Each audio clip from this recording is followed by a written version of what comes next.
দেখো ঘড়ি ধরে ক মিনিট লাগলো? সেটাই তো দেখছি। রুটি হয়েও গেছে আর এদিকে তরকারিও প্রায় হয়ে এসছে, বুঝলে? ঝটঝট করে করে নিয়েছি। তা যাই হোক বন্ধুরা, আমি সকালে একটা ভিডিও পোস্ট করেছিলাম যেখানে আমি বেল পাতা তুলছিলাম। সেখানে অনেক বন্ধুই কমেন্ট করেছো যে বেল গাছে বেল না ধরলে সেই পাতা দিয়ে পুজো হয় না।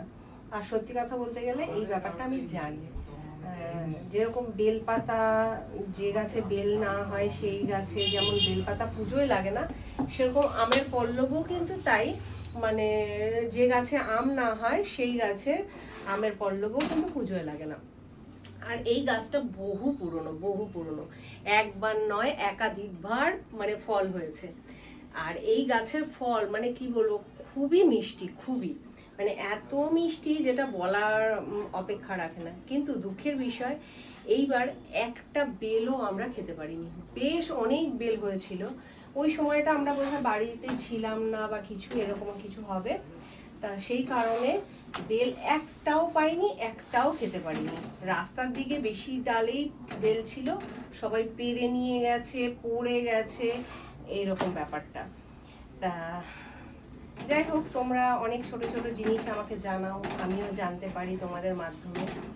আর আমি জানি না আমি কতটা তোমাদের মানে জানাতে পারি, কিন্তু তোমাদের কাছ থেকে অনেক কিছু প্রতিদিন আমি শিখতে পারি। তা যাই হোক, এদিকে তরকারিটা মনে হচ্ছে আমার হয়েই গেছে, একটু দেখে নিই তোমাদের সাথে।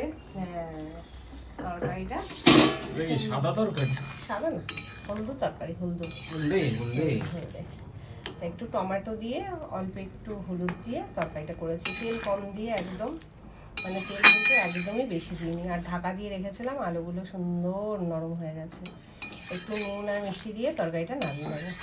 আর দুধ আছে, আম আছে, তারপর বেঙ্গল মার্কা পাটালি গুড় আছে, আর কি লাগে রাখছে।